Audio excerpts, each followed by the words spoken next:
everybody. Welcome to the Trains of Lark live stream with guest star Dadify, also known as Secondhand Overland here. How are you doing this evening? Great. How are you, buddy? Not too bad. Not too bad over here. Kind of just taking it easy this evening. Kind of the calm before the storm. I got a train show for tomorrow in Jacksonville, Florida. So, how far of a drive is that for you? About 45 minutes. So, that's bad. Oh, yeah. I'm going to mute my texting here so it's not making it sound like Solid Snake getting a codec the whole time. Yeah. Yeah, Kate's train station says, hey, guys. Oh, that's right. Yeah. I can see some of that here. Oh, there we go. Hi, Katie. Yeah. What's happening? It's fun talking to this guy, but it's also fun. Hey, Art's here. Okay, now the party started. Yeah. Speaking of party, this guy is gonna be, the big old 5-0 probably sometime this year. So we're gonna have to do something special for that. Oh yeah, absolutely. So yeah, so of course I'm talking about the police. The 5-0 are gonna come over and arrest him. Yes, indeed. It's the York-bound boys all here. So hey, Dell's in here too. Great. Yeah, so I think we're still waiting for Ray in terms of the entire group. So we should have just done our 3 rails 4 dads thing here with guest star Lark, but you're hosting. Yeah, Rose Jewel Rivera says, hi, fellow train smokers. What's up, Rose? If ever my hand came Yay, the Central Time Zone is being represented tonight. Thanks, buddy. Absolutely.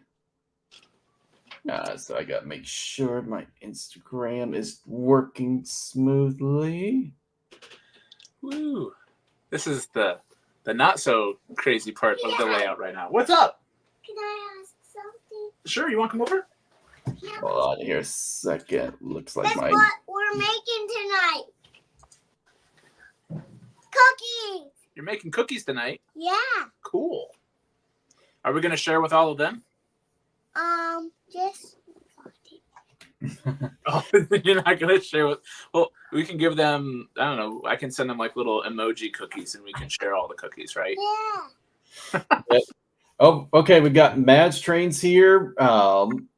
No, I don't have a green screen here. I just got the sheer coincidence of having a program that's actually able to put it up here. But Austin, he's actually got a really big flag for his channel right behind him, and it's like perfect. Yeah, Austin McCoy said, "Hi, Colin." Yep, Austin. If you guys have seen any of our stuff on Instagram. And he's made a couple cameos in the YouTube videos, but Austin's one of my friends. I can't remember if it was grandfather or great-grandfather was worked on 844 occupational hazard of living near UP's headquarters. There's a lot of retired folks or folks that settled down from the railroad in Omaha. So hi, Austin. Thanks for joining us. Yeah. So you know what? Since it seems to be a common trend in the comments, let's talk York. So, all right. Yeah. So for those that don't know, Mike and I are going to be teaming up together for an incredible week at York. We will be there all day Friday and all day Saturday, and I don't know what's going to be making I don't know what's going to cry more, our wallets or our wives. I think, my wife will be a little sad that I'm gone, but I'm pretty picky about what I'm getting, and I'm hoping that I'll be strong, because if I'm honest, for me, a lot of the reason for going isn't the trades, as cool as they are, and I'm sure. Because it's more than just people selling trains. There's a bunch of train layout on display and all that stuff, right? Yeah. Yeah, just from the stuff that I've seen, looks pretty incredible. But I'm actually over 50% of the reason why I want to go to this and why I'm going out of my way to do it is because of you guys. And then you helped. Oh, sorry, wrong way. You helped make this a little easier to do too. So it's like, oh, good, I'm not the only bewildered first-time York person going. Yeah, Austin said great grandpa, and Stosh is rolling coal. Says so much easier to be single in this hobby. Yeah, Yeah. yeah. The only downside is that you're limited in size because you can't afford a big place. I mean, I guess if you didn't have a lady to blow all that on, you could just have like, oh my gosh, did you see? There's like a Zillow Gone Wild thing where it's literally like this guy's got his own narrow gauge train on the property. Yes. Yes. So, Strasburg Railfan 90 says howdy, Mike. Mad Train says the fall was my first time going. It's a lot of fun. So let me ask you something. So you said that you're going to be a little picky in terms of what you're looking for. So what engines in particular are you going to be looking for, or is there a particular engine on your radar? Yeah, and ironically enough, I just missed an opportunity to get one after searching since about August or so, and I feel slightly bad about passing on it because I feel slightly responsible for convincing Art to buy a train not too long ago for the same reasons that I decided not to. So, because I mean, you know, like if you're looking for something rare and you see it show up, you kind of have to go for it because you don't know when the next time it'll come around. Mm-hmm. But it's also kind of been a tricky time because got some car repairs I need to do soon. I just got the daylight on all the passenger cars.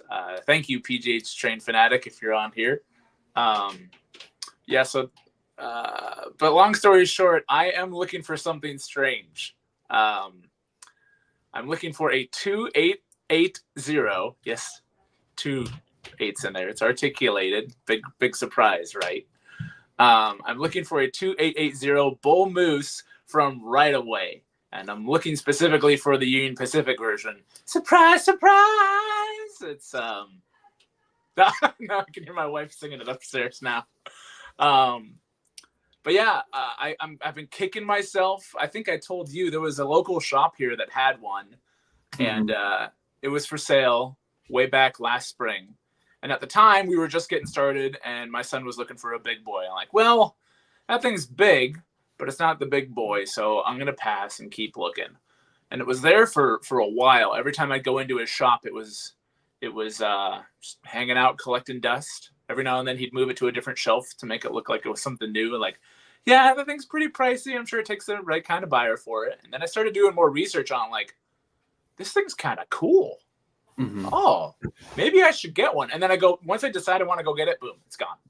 So I've been on the hunt online with like eBay and Facebook Marketplace and trains.com and all that stuff since August. And last week one showed up and I'm an idiot and I passed on it. So maybe I'll find that at York. Well, the good news for you is that most of them do tend to be pretty reasonable, anywhere from the 450 to the 550. Okay. Yeah. Cool. Oh, and by the way, Art says payback is coming. Oh no! What have I done? Creative Mind joined us and said, "Evening, everyone."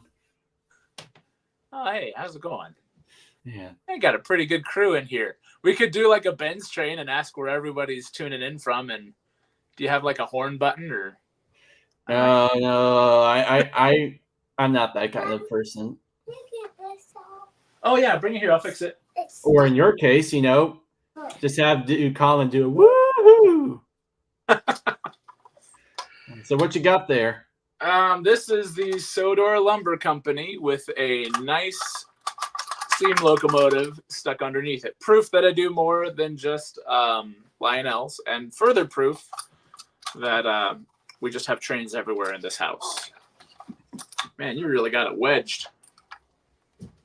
I feel like this one, and this is a Target engine. You can pick these up. They're kind of neat. The designs are kind of cool, but they're kind of finicky. And nobody told. Oh, you want to show them the tender?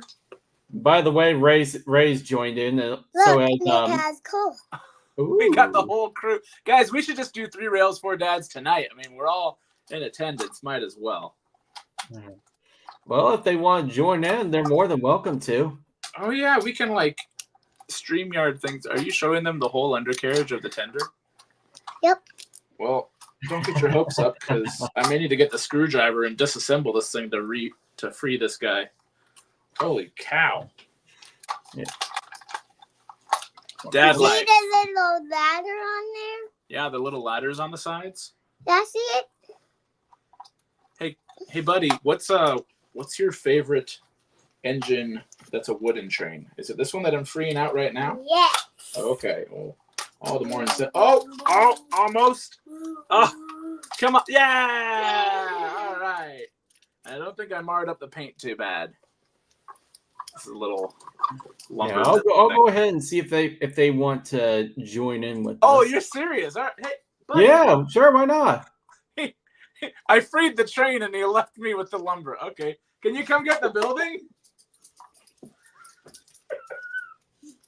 Okay.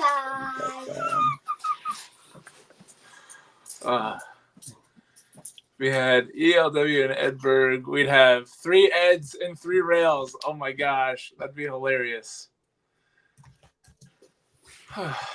While we're waiting for Lark to do computer things, do you guys want to see what's going on the railroad? Because yeah, absolutely. Oh, wrong way. That side's fine. But right here, it looks like part of the main line's kind of missing. And that's because we are in bus mode. We are wiring up. The main power for the terminal is down here, kind of near the edge of the TV. You can actually see the cords coming out of it. I don't know why I did it like that initially. It seems kind of dumb because I could have just put them underneath like everything else. But Yeah. Yeah? Tell them about Daylight? the passenger. Yeah, the passenger cars are really cool. They've seen them. But so I'm adding power drops. Show them the sledding hill. Oh, well, they've seen that too. Well, at least I hope they have. We turned the Christmas thing into a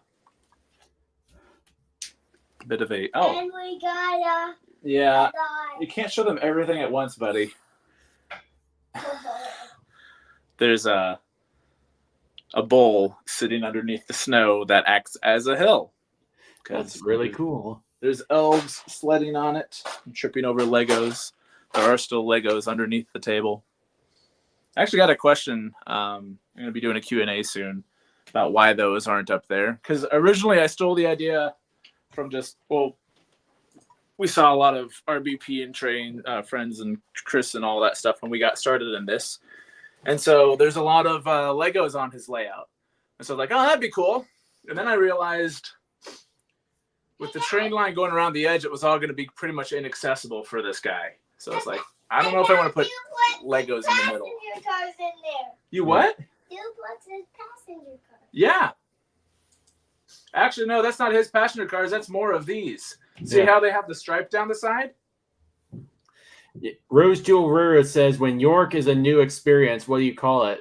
New York. Dad joke. They had just the red stripes. Oh, they should be the same as those. But they didn't have words on it because... You might not be able to see the words because it's kind of a reflective paint. Hey, bud, do you want to show them the lantern that we got from that guy that works for the railroad? Bring it over here. Okay. Oh, don't blind me with it. Okay. So a guy that works for UP saw us at a train shop, and he had this just sitting in his car and said, "Hey, do you guys want a train lantern?" And without seeing it, I'm thinking like, old school, like oil lit lantern. Either way, it's going to be cool. We're getting a lantern from the railroad. Sweet. But it's actually, there's like C batteries in here. And then there's just a flashlight mode for it. And then there's a flashlight that also illuminates this section around here mode for it. So it's kind of like an actual lantern. And then the whole thing kind of like ratchets and you can like move it around like that. And then on the back, there's these silver things are actually magnets. So you can stick it to the side of a train. I don't have a train handy. I mean, a real one. I have plenty of trains handy. But yeah, I thought that was cool. And for good measure, had to datify it. Those stickers have been deadly. I've been putting them on everything. How's it going on your end, Larkin? Am I killing enough time instead of college radio dead air? So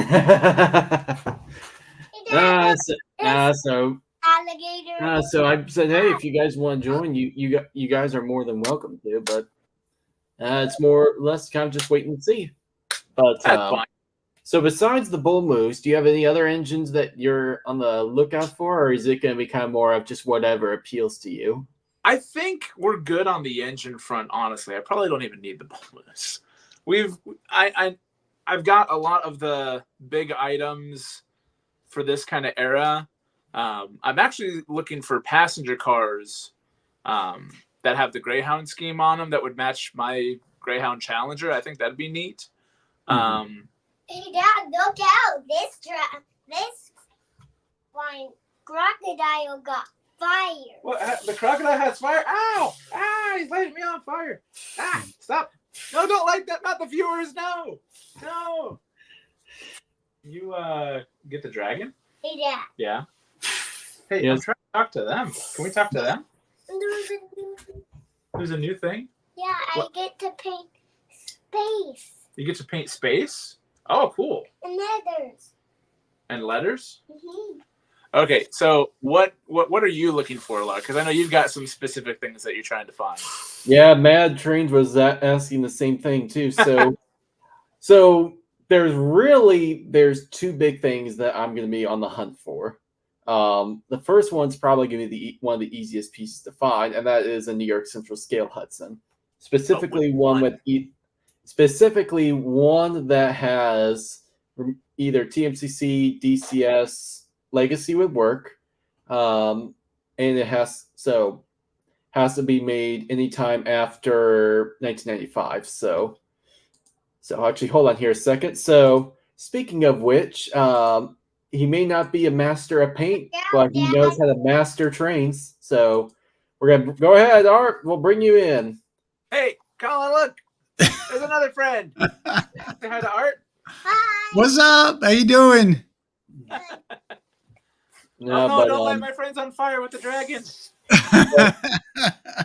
But the main engines I'm looking for in question are either the K-Line Scale Hudson, the Century Club 773 Hudson, or one of the early TMCC or even PS2 or PS3 scale Hudson. So like the 5444 or the 5433, just because I feel like it'd be a crime not to have a New York Central Hudson on an O-gauge roster. Like if you're going to have a complete roster, you have to have at least one appearance from you need a Hudson, probably New York Central since it's the most iconic engine for it. You need a Santa Fe F3 war bonnet. Mine's over there. Yep. All right, what else are must-haves for setups? What do you think? Staying the same consolidation for the New York Central consolidation. Yeah. That was it 280. That's a great little engine to have too.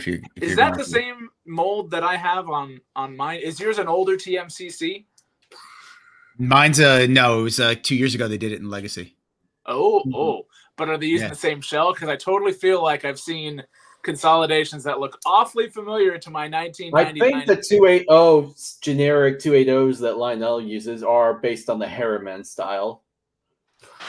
Which I feel like we are massively overdue for at least a new style. Like, go get the Weaver tooling where they have the die-cast 280s. Those actually look a little more common as opposed to the Harrimans, because the Harriman is instantly going to be, that's a UP style. Yep. Yeah, Harriman's, well, but like, did that mold and everything first come out with like those early TMCC ones, or they're even older before mine? No, so the tooling came out in early 2000. I actually have the catalog for when they first debuted it. It was meant to be a scale model that was easily available for smaller layouts, so ones that don't have like the wide curves. And so it initially came with both. One was the signal sounds option, which was their way of like a cheaper sound option, and then the other one was the TMCC mode. And so since then they've done it year in, year out. I feel like I've actually seen that older one. Is that UP 326? Because there's one that's like looks just like mine, but it's just rail sounds and conventional. It doesn't have TMCC. That I cannot say for sure. Wait, I what see it was pop that up you- whenever I'm looking for parts for mine. What was that? What did you say? There was a different type of thing they were doing outside of rail sounds? Signal sounds. Signal I've sounds, never which heard was of that. basically just a horn / whistle and a bell. I feel like I've had some problems with my old TMCC consolidation. I'm wondering if half of it's speed control because my K-Line with the brand new board in it, my K-Line Daylight's having the same problem. And that's again, thank you, Art. These things are the coolest, by the way. These little Right? connectors, They're I've been awesome. doing, They're awesome. what are they called? I forget. I just clicked on the Amazon link you sent me and did it. I don't even remember what they're called. I can look it up. So literally, I'm just putting in power here, and they just click down, and there's 3 of them, and you just hold them all in place. So you've got your power in, and then you got your power going to the track, and then you got your power coming back out to continue the bus line. And I did it first with the terminal track because I was just trying to make sure I wasn't a complete idiot with it. Then I did a little bit further down by kind of the elevated line. Then I did on the other side of that loop. I've just been measuring with a piece of string that I measured out to 10 feet. And now I'm coming around over here, which is why this track is out.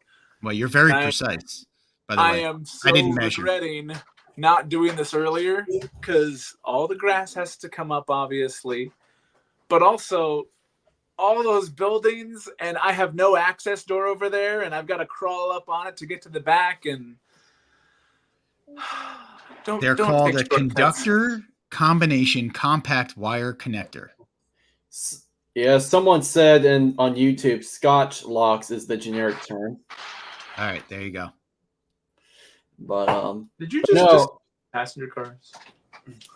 The dragon. But to answer your question, Mike, so the other thing that I'm looking for, coincidentally, is also Santa Fe. It is Santa Fe 3751. I will be happy if it's the TMCC one. Legacy's best case scenario, but financially, I know that's not super realistic. But so they made them in both. Mm-hmm. Yeah, the 04, late 04, early 05 was the TMCC version. Then 2012 was the first time they did in Legacy. I think they just did it again, I think it was in 2021. I think it was in the either volume 1 or volume 2 catalog when they brought it back. So I could be wrong, and if I'm wrong, please feel free to call me out.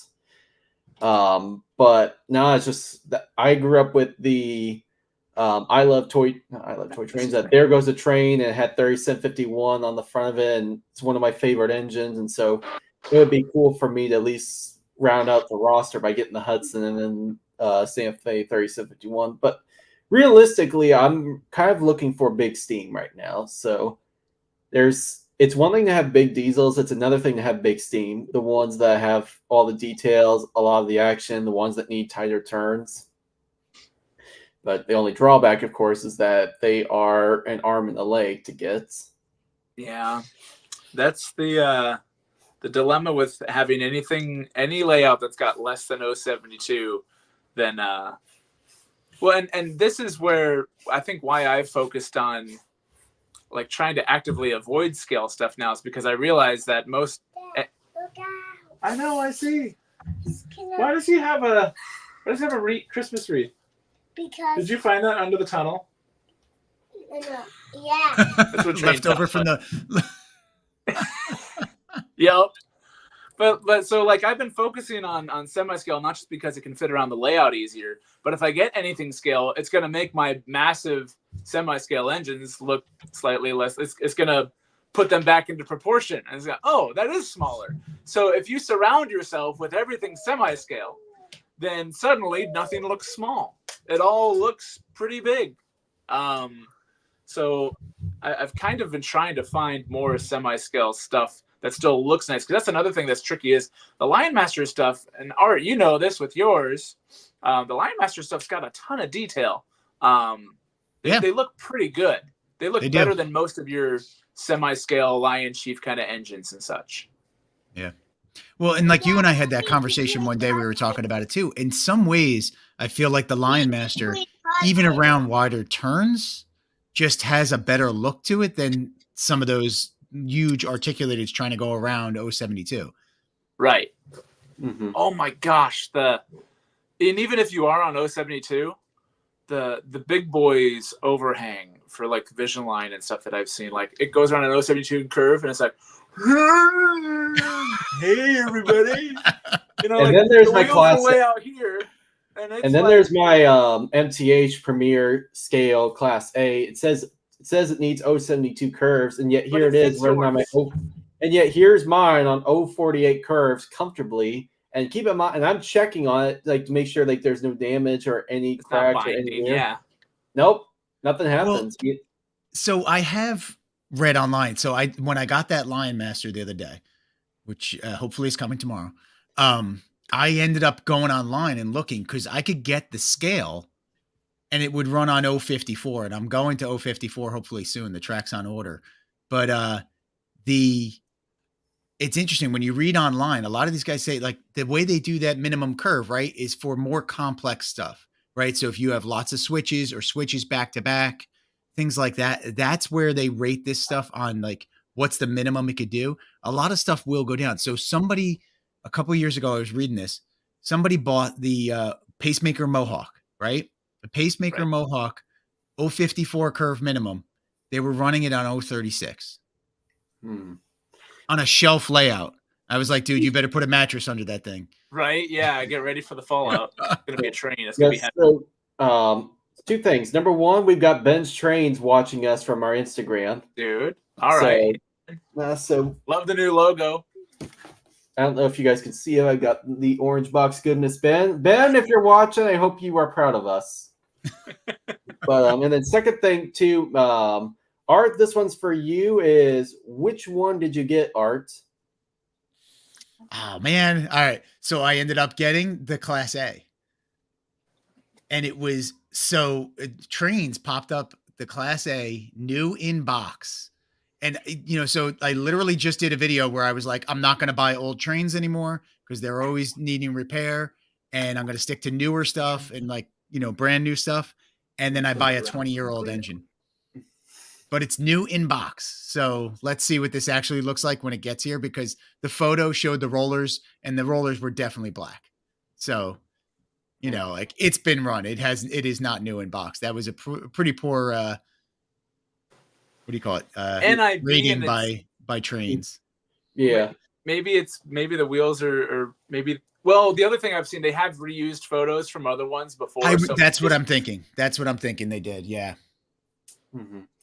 Well, the funny thing is with Trains is the fact that, everybody talks a lot, at least a lot of people talk like how good that they are. And yet people don't realize 10 years ago, they were even better when they had their auction site. I don't know if anybody remembers it. No, I didn't know that. It was called Dash Marketplace. And then it was later renamed Trains Auctions because Trains pretty much was the only one that was doing it.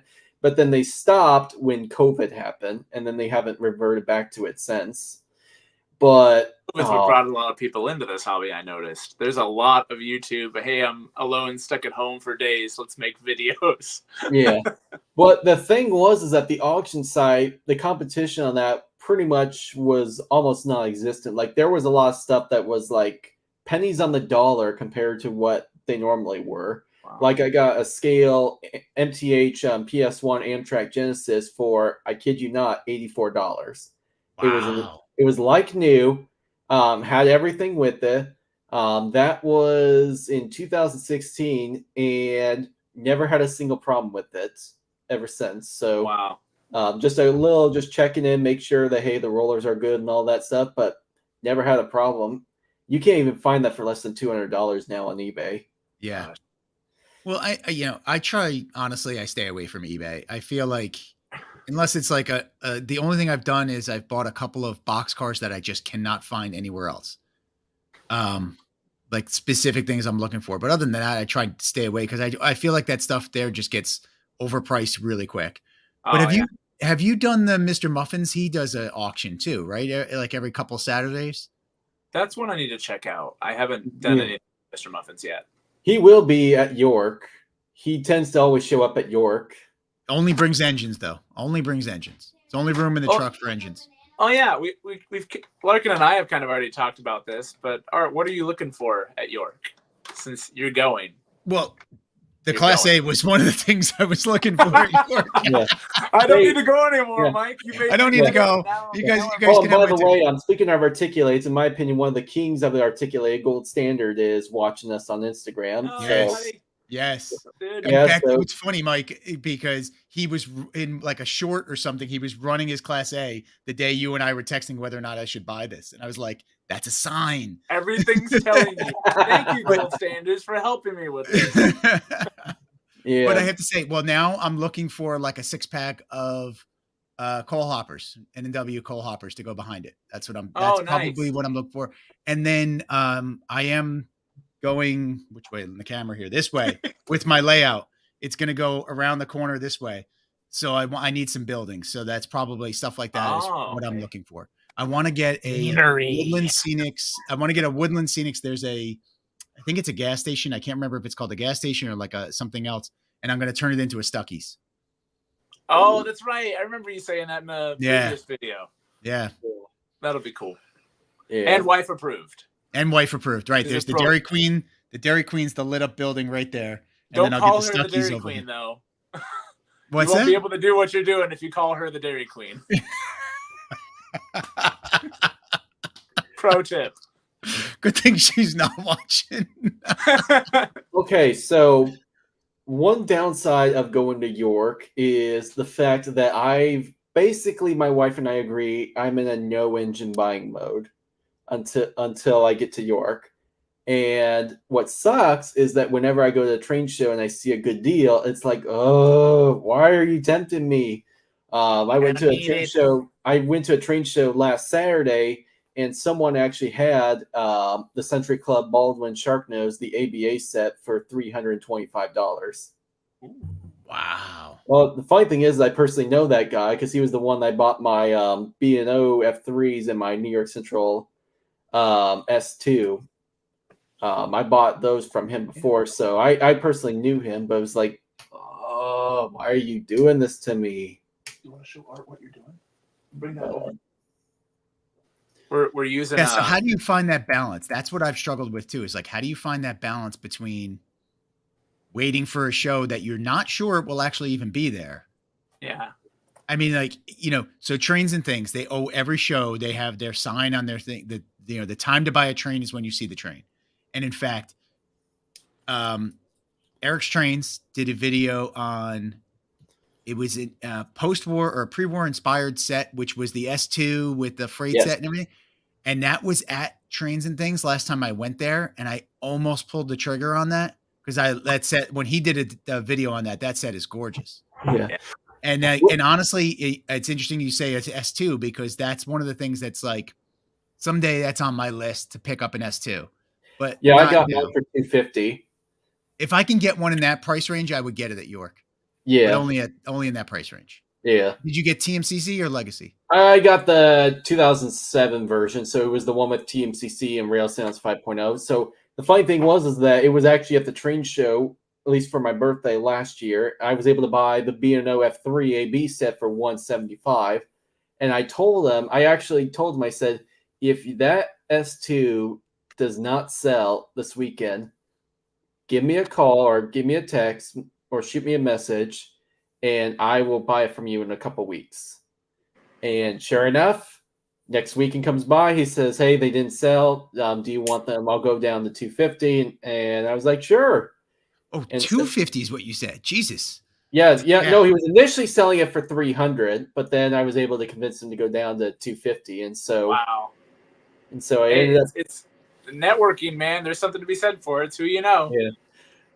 But to answer your question, Art, so there's definitely been a little bit of patience that I've had to learn with being in this hobby, specifically when it comes to pre-orders. We were Because just texting about that the other day. so I wasn't initially going to buy the Frisco Decapod.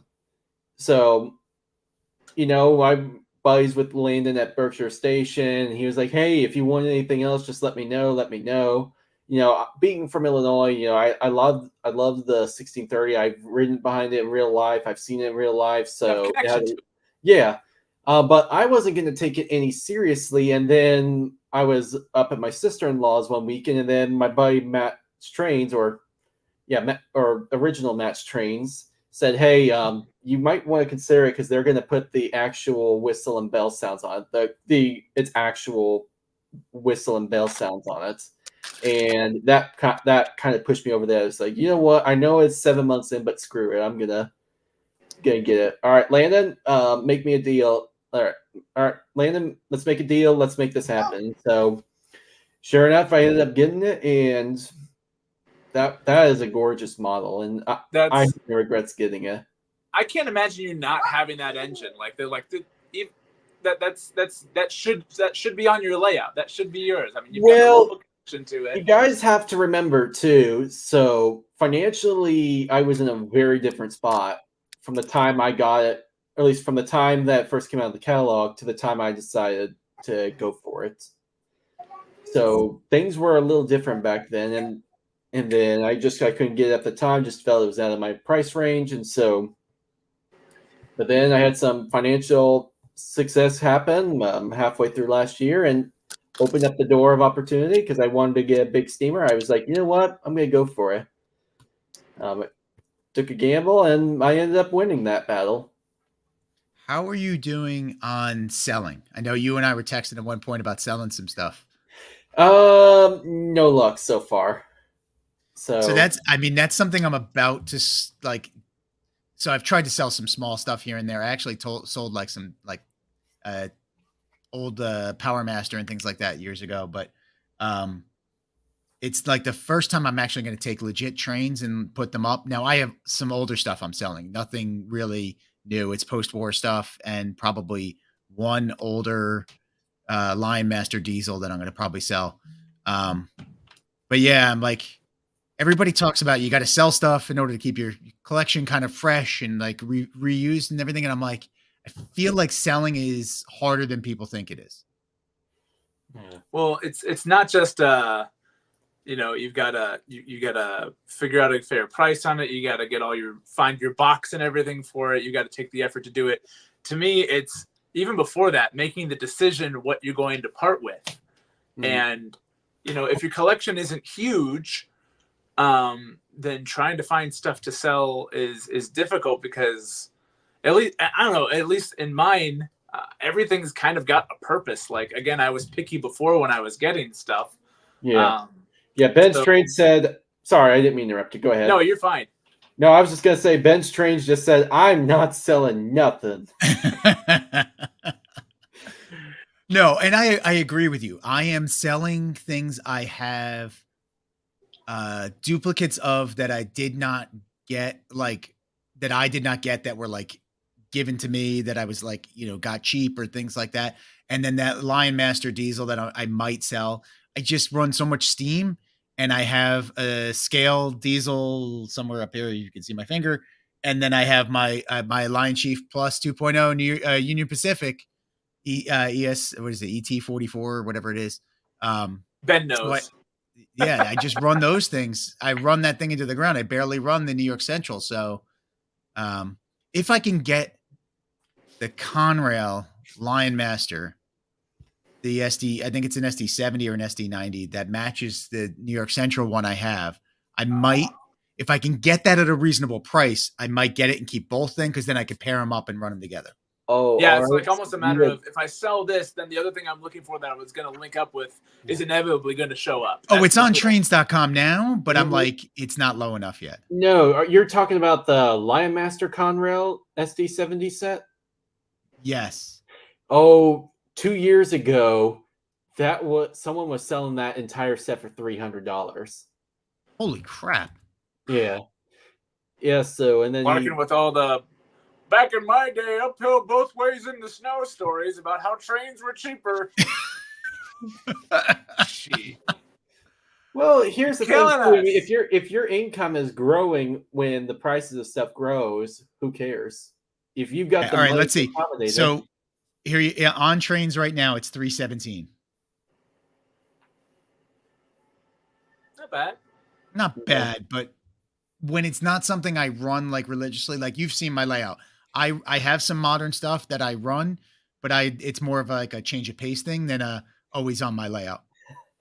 Ben's Train says the post-war rants are always entertaining. Yeah, it's He's not true. wrong. It's gets a little long. I ran into another kind of rant that I feel like I've seen a lot of the last year or two when I made my post about the Big Boy tour. Kind of unrelated to model trains, obviously, but there's always folks complaining about the Pacific Northwest and how they canceled the tour for the Pacific Northwest with Big Boy like 2 years ago. And then it was on the schedule for this big tour, and then they took it off. And like, why do they keep avoiding the Pacific Northwest? Like, well, because Portland's a vandalizing, attacking nightmare, and they don't want to take this, billion-dollar train there to go get, written big dicks on the side of it, I would hate to see them finally be like, you know what? You guys clamored about it. We're Nice going to glossy take it there. finish, completely destroyed. Right. Yeah. Hey, well, and it doesn't come. Where does it not come? East of the Mississippi either, right? No. Well, I mean, to be fair, it's not the system, and it probably won't fit on those rails. Yeah. Race, So Race I mean, like, says that'll be they leave me out all the time, man. Yeah. And I don't Ray complain. Says LOL, that'll be Lionel's next graffiti. A graffiti Big Boy. Oh my gosh! Look. No, you okay? If we're gonna go down this rabbit hole here, no, if we're gonna go down this rabbit hole here, just make sure to keep it out of downtown Los Angeles, because you've already seen that it's basically the trains are basically running over like empty Amazon boxes. So the closest Big Boy is getting to any sort of California craziness is Roseville, and I don't know what Roseville is like, but I hope it's kind to the Big Boy. They probably have to like you bring it to Omaha, Nebraska. Sheer, look at that big train. That's pretty cool there. All right, let's go get a deep fried Snickers. All right, you take it to L.A. Hey, I wonder how I can f this thing up, yo. Come on. Let's add some neon to it. Maybe they just can't afford the armored car detail to like police that thing as it goes through town. Maybe that's it. And just think about that, right? Like years ago, like that was the thing. They would take like classic steamers and like roadshow them around the town. Like there was, holy shit, I'm drawing a blank on the one from the UK that's famous. They used to run from London to Edinburgh. Oh, the Scotsman. The Flying Scotsman that came over and did the tour around the US and was in San Francisco for like 2 months. Yeah, that's awesome. Think about doing that now, right? Well, what happened with the Flying Scotsman was basically they underestimated how much they would have to spend on it. I watched that video on YouTube and it got stuck in the desert, right? Or something like that. Almost got scrapped here. Yeah. And then William McAlpine basically came in and said, all right, here's a check for all the debts here. Take it, and we're taking our baby back.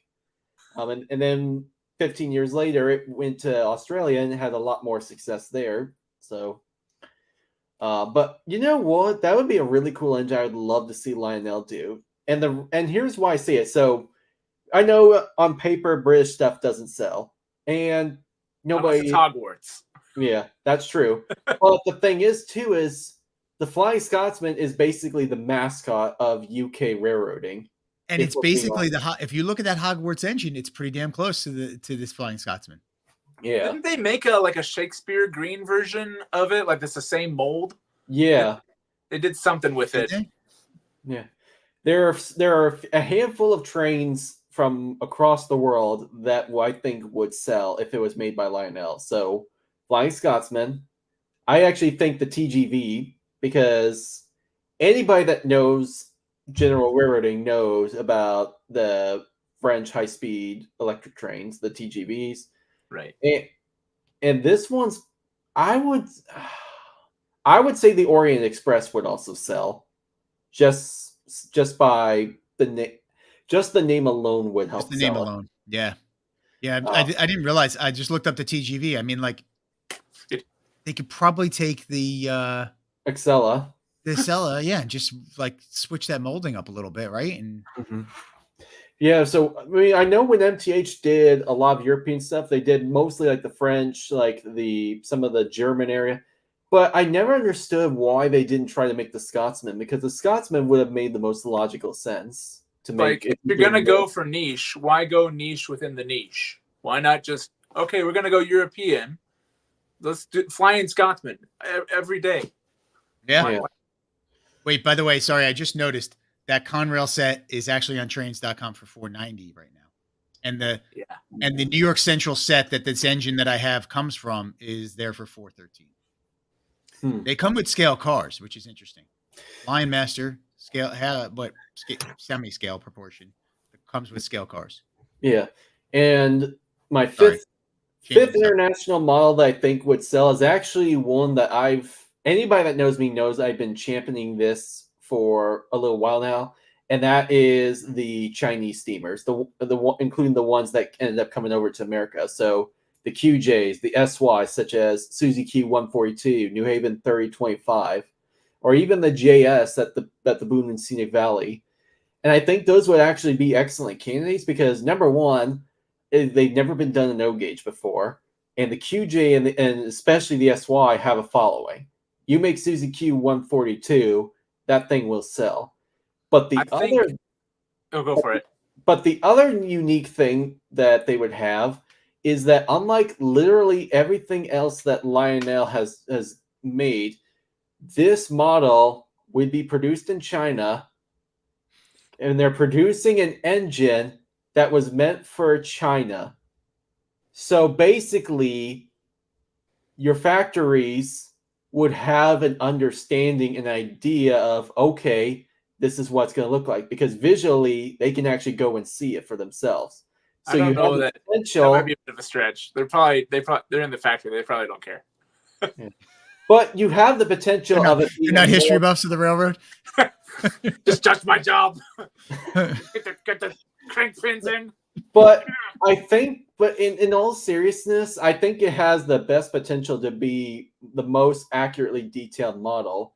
Yeah. Because China would actually, because if you're having it made in China, they actually have, the engineers there actually have a real life counterpart to actually view it and get an understanding of this is how it's made, this is how it looks. Does that mean that all the guys on Facebook that are always complaining about Lion Chief made in China can finally shut up because the engine made in China is being made in China? But and the thing too is, I think New York Susquehanna Western 142, just the story alone is incredible. And then New Haven 3025, you can make those two on there. I just looked it up too. It looks just like a consolidation with an extra pair of wheels. Does it have an extra set of wheels under the cab? Yeah. Well, and the weird thing too is that the Chinese SYs were actually inspired by American designs. If you look at 100% a Chinese SY steam locomotive, just the Chinese version, it looks a lot like an American engine. That's why a handful of them made it over to the U.S. because late 80s, a couple of tourist railroads were looking for some steamers. They weren't satisfied in the U.S., so they were like, you know what? Let's get a brand new steam locomotive. It'll be reasonably priced. We'll bring it over, and then we'll have some new blood. Question for both of you guys. Yes. And actually, really, anyone in the comments over here, feel free to chime in on this too. Do you think engines that don't exist anymore sell better, or do you think engines that do exist sell better? Because for me, it makes more sense. Like, oh man, I just went and saw the daylight in this museum. Man, I want a daylight. Cool, you can go out and get a daylight. Oh man, I just like to me, like, well, you just got the Frisco 1630. Yeah. And part of the reason you got it is because of the local tie that you have to it. Like that pushed you to get that engine. So things like these Chinese engines that are over, any engines on heritage railroads in general, freaking semi-skill 844, I'm looking at you, Lionel. You know, I think things like that would sell because kids, adults, whoever, you see that, I want Yeah. that running around in my basement. I don't know. I think I would say yes, and I think that there's going to be a lot of people in the comments that are going to say the same thing too. So Gold Standard says, "I've seen the J in real life. I still have no desire to buy it." Oh, okay. So I'd rather have an AC9. But that's okay. Like that's the point, though, right? Is like it's not about you buy every engine you see, but seeing them helps you and like inspire. I could see that. It's funny. Yeah, because I personally like I threw a short up last night. Like I've been dying for a Subway because I ride the freaking Subway every once in a while, and I'm like, I need one of these things on my layout. Yeah. Oh, And what's funny is too is like along the same line. Like think about Ray, and I grew up riding Metro North back and forth to school and back and forth to work after college, and like I want a Metro North M7 train because of that. mhm. Did he ride that train to the garden? Is he gardening there? Okay, so 2 comments. So Mad Trains actually was agreeing with you, Art, and especially you, Mike. They need to do more Line Master stuff. So, and Ben's Train says you are supposed to buy every engine you see. Yeah. So I need to get a sprinkler that looks like Ben, and just put green water through to make it. I was look gonna like say, money. load it up with some green food color and shoot the water through it. Okay, so but Gold Standard actually reiterated something that he said. He said, that being said, I would get a 475 if they make it. He's referring to Norfolk and Western. Yeah. And Allegheny Crossing says, I think nostalgia sells, but depends on what time period you're modeling. I got the Yellow Belly 490 because I saw the real one at the B&O Museum. Yeah. And by the way, Ben is just laughing out loud over here on the Instagram comments. Excellent. Good. But I think for me, it's one thing if I've seen it. I mean, it's one thing if I've never seen it. It's a completely different animal. It's true. There is a pull for like, and we're never going to get to see the real version, so I need the model version. I get it. And for kids, though, when they have those iconic memories of like the train going by, and they have a model that's almost like a replica for them being able to replicate those scenes is absolutely monumental as a child. Yeah, I agree. Yeah. So, wait, you mentioned something that I think is really interesting, though. Like I don't model a specific era. Neither do I. I wonder. So I it's interesting because I do know like there's 2 camps of that, right? Like, but all 3 of us kind of don't. Yeah. Yeah. I mean, Mike, you try and you were the one that was originally convinced me stick to a couple of railroad names so that you don't overspend. And now you're completely breaking the mold. And I'm like, shit, he had me going this way and I'm going that way now. And yeah, it's a defensive mechanism to save my wallet. I try, no, but it's an interesting thing, right? Like when you think about it, because that's another. I think there's all these things that play into what you buy, right? Yeah. There's nostalgia. There's what you see and maybe don't see in real life anymore. But then there's also like, what are you modeling? Like a lot of guys do run their layouts specifically around a certain time period or even a certain region of the country, right? Like how many guys will be like, I'm modeling, Pennsylvania, or I'm modeling, the Midwest. There's a guy with the Colorado background that invited us over to his house, and he's got this awesome HO layout, and he's literally got aerial photos of Lawrence, Kansas, circa 1953, and he is modeling Missouri Pacific to the T. So have you ever watched Jimmy from the DIY? He does N scale. Yeah, and he will go out. He's like, I went out and I drive around to these railroads and I use a drone and I take footage of the actual, and he models like what they actually. I'm like, that's crazy. The difference is this guy's doing it from footage from 1953, not what you can see now. Yeah. So Gold Standard actually said, I definitely want to see the Allegheny now that I own one. Matt Train says, I still think it's amazing seeing steam locomotives in person. And CWF Train says, I'm in the same boat as you guys. Heritage Railways means you can run what you like. And Mike's of American Flyer Train says, I do that too, mainly Eastern railroads in the late steam, early diesel area. I feel like what Mike is saying, American Flyer Mike is saying, that a lot of people do tend to go for the transition period from steam to diesel because you're able to have a little bit more variety. So, you can have F units, you can have GP units, you can maybe sneak in like one of the early 60s engines while still being able to have whatever steam you like, because most steam locomotives went up to the end of steam. Yeah, that's what we've been enjoying here. Is I've got our big boy, our Challenger, just got the Daylight. That's all tail end of steam gorgeous. era. Gorgeous. That is. I mean, your Daylight is really really nice. Like you were saying, the K line with that detail it has on it. The K line is actually what's inspiring this mess disaster happening, because that thing is thirsty for power. Like more so than the folks on Capitol Hill. That thing is like, I can only run the Daylight with 4 passenger cars and 1 other train. If I do all of its cars that I have, because I have 6 and they're all lit, and if I do anything else on the line with it, literally like it can't make its way around that corner because it's so power sapped, because I just have the one terminal. You should check something on that, because that sounds like even my post-war stuff with like, I'm going to say 8 or 10 incandescent passenger cars behind it doesn't draw that much power. Yeah, I think also, now that I think of it, part of it, I may have had some engines sitting on the line still in the switch yards. That's the other thing I'm going to do while I'm over there, since I'm going extensive, taking all the buildings off and going through and wiring these neat little guys in there.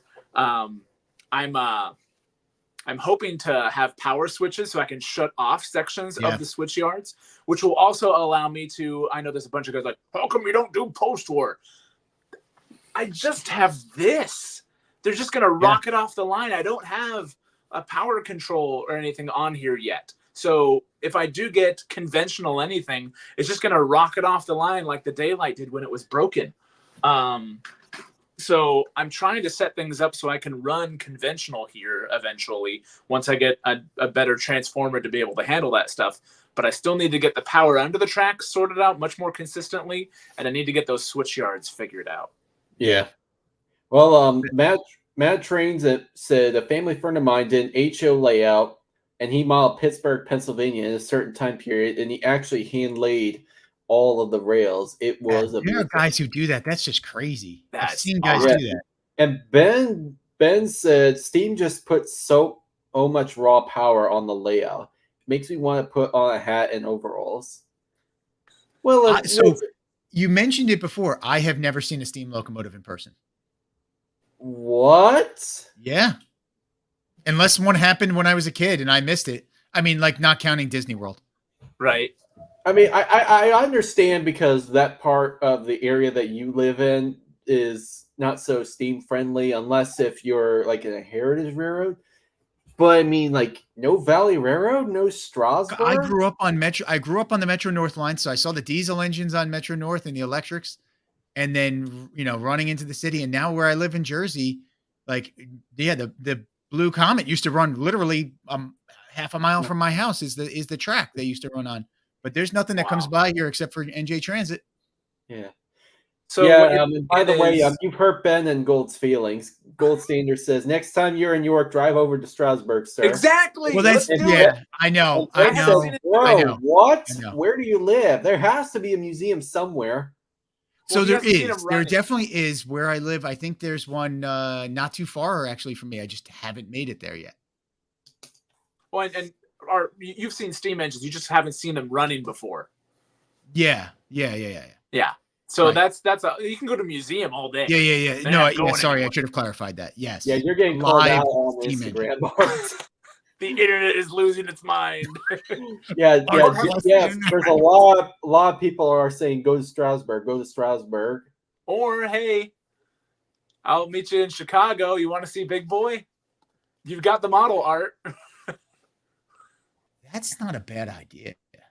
No, it's not. Actually, well, it's actually good too. I'm trying to get a trip over to London sometime this year. See, what I'm going to do is over there too. I've got Lark coming up to York with me, and so then I can convince you and some other folks to go to Chicago and see Big Boy during the tour this summer. Well, wasn't I the one that helped push you over the edge for York? Yeah. Our Ben had said I was about to sign off after you said that. Yeah, Jim Gam is saying you could also go to Steamtown. It's gonna get better, folks. It's okay. We've just hit the hour mark. Thank you for sticking around. Who else is gonna be at York? And when are we gonna hang out and get some food after the show and hang out and catch up? Yeah. Well, I'm trying to convince Jim Gam, the train man, to join with us.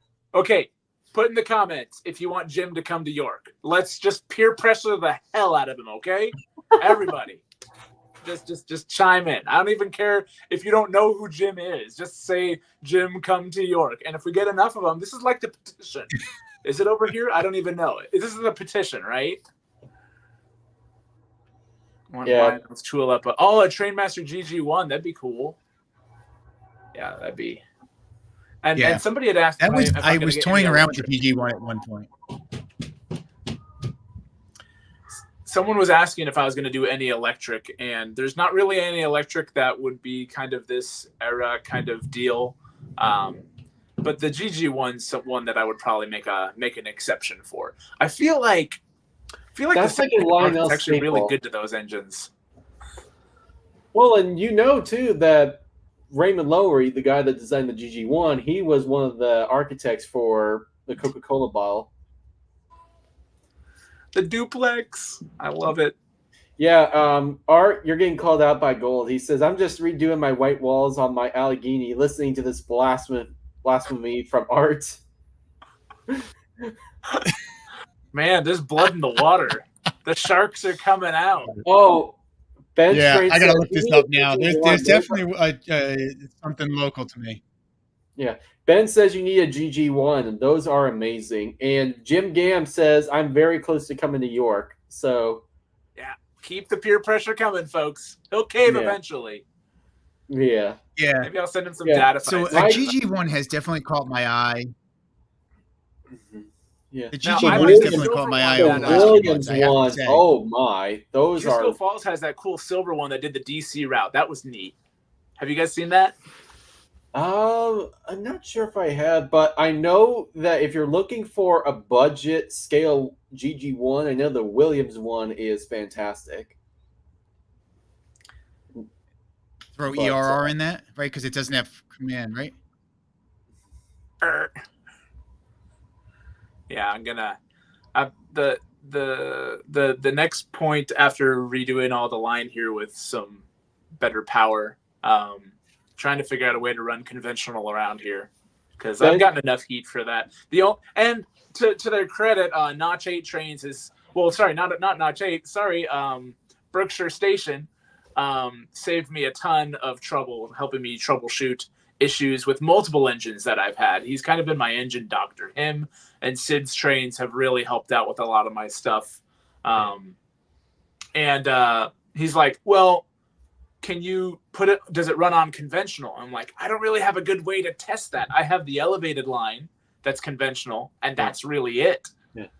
Oh, and by the way, I'm not sure if Ben's wife hijacked Ben's trains Instagram account or not, because it said, Jim, you do not need to be at York. You need to be supervised. Oh, Art. Jim had a question for you. He said, Art, will you be at the New Jersey High Railer show this weekend? I will be there and running some of my trains. So, yeah, I just saw that Corey posted that it's this weekend. I'm tempted. I got to see if I can swing. It's Sunday, I think, right? Is 18th Sunday? It's on Sunday, right? Hey, Jim. Art will go if you come to York. Okay? Okay. Glad we're clear on that. Thank you. Go. Yeah. If it's Sunday, maybe I could swing it because I can bring the kids with me. 10 a.m. to 4 p.m., he said. Yeah. All right. Maybe I'll do it. Oh, Creative Mind is chiming in about Jim too. See, I knew it. Yeah. Oh wait, but that's Super Bowl Sunday. Oh. The Jets aren't playing, dude. You're fine. Besides, it's Taylor Swift and the 49ers, so. I've been telling folks at work all week, like, oh, you ready for the Super Bowl? I'm like, yeah, go gold and red, right? And whichever team they're rooting for, they think I'm talking about theirs. Yeah. So Ray Stray says that's perfect to do before the Super Bowl.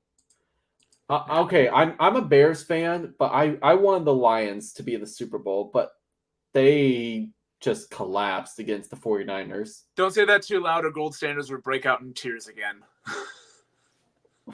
Yeah, so Jim actually just clarifies, says, my bad, it's not this Sunday. It's not this Sunday. It is Sunday, February 18th. You got time. Ben says, Jim's going to do some serious damage at York if he goes. Hey, Ben, what is he going to do? Buy another ES44 on top of his, 150 ES44s? Oh, and by the way, Gold Standard goes, and now I'm drinking. I don't have anything to drink. Dang it. I got a soldering iron nearby. Does that count? The layout's in shambles. There, yeah, everyone's got a drink but me. So during the first live stream that we did for 3 Rails, 4 Dads, my cup was empty the whole time, and I saw everyone else taking a swig, so I better fake this a few times.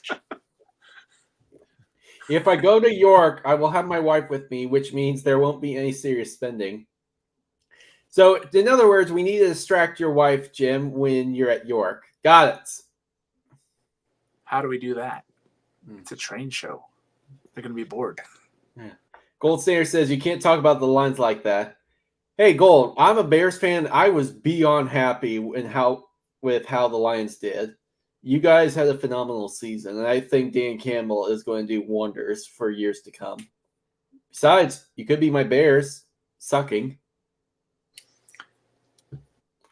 But no, that was particularly for Gold Standard. But oh man, it's just I have the Chris Trains and More says I have the opposite problem. She buys too much. She buys too much what? Trains? Oh, that's a good problem to have, right? Oh yeah.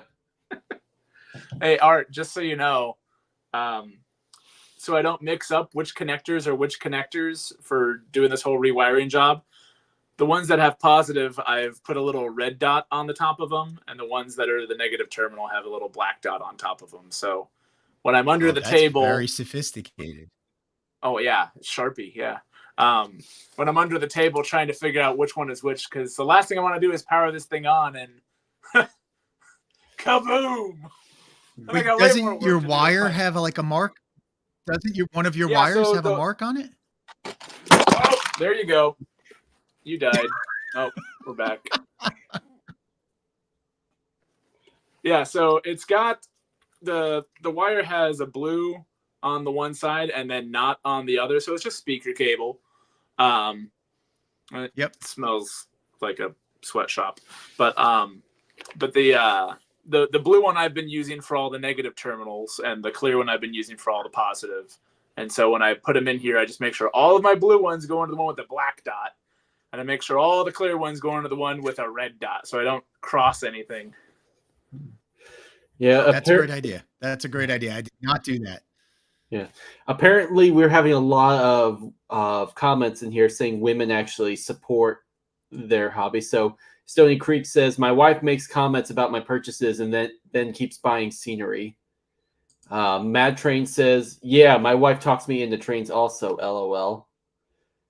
My wife just went through the catalog 2 nights in a row. Like last night she was looking through stuff, and then today again, I'm like, okay, cool. You're just looking at the Barbie stuff, but no, she just finds it interesting, like what Lionel's making this year. I guess like some of the choices. She loves the Bob Ross page. She got a kick out of that.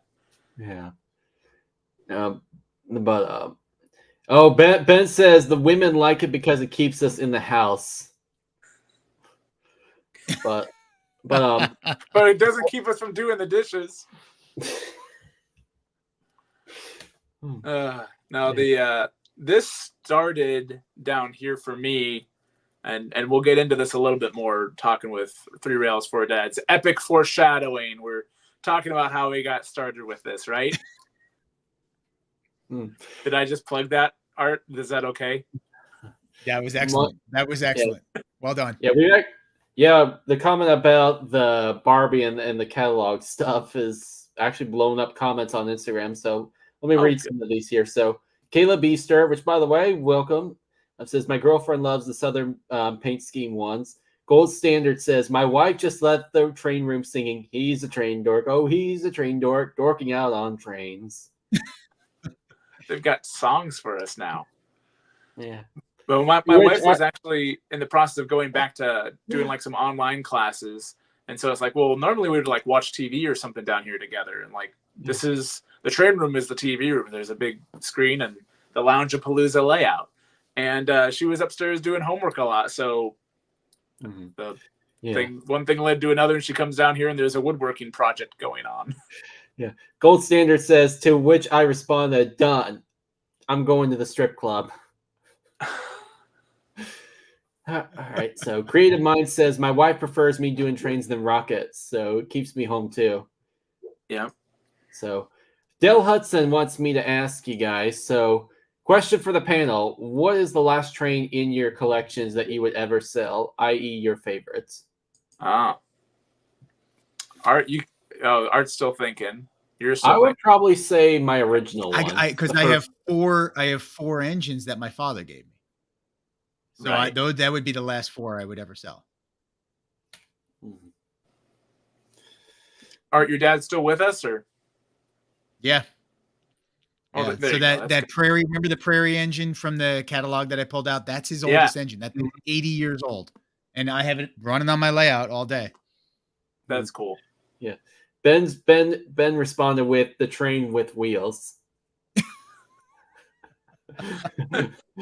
Here lies Ben, buried with his 8 million trains and a Maserati. Yeah. His wife collecting the life insurance. No, is giving his wife all the Uggs that she could ever ask for. I think she will be perfectly fine. I don't have any. My dad has 2 older trains that are Lionel. Most of his train stuff is G scale. I don't have any of his stuff that I run here, so it makes my job a little bit easier. I don't have any like emotional family ties to any of these. Nobody's bought me any trains. Probably, probably somewhere. I don't know. That almost makes it harder by not being like, oh well, it has family ties, I can't sell it. You know? Yeah. That almost makes it harder because I love all my children equally, you know? I don't know what I'd pick. Don't ask me to tell my kids the science. I can't do it. I won't do it.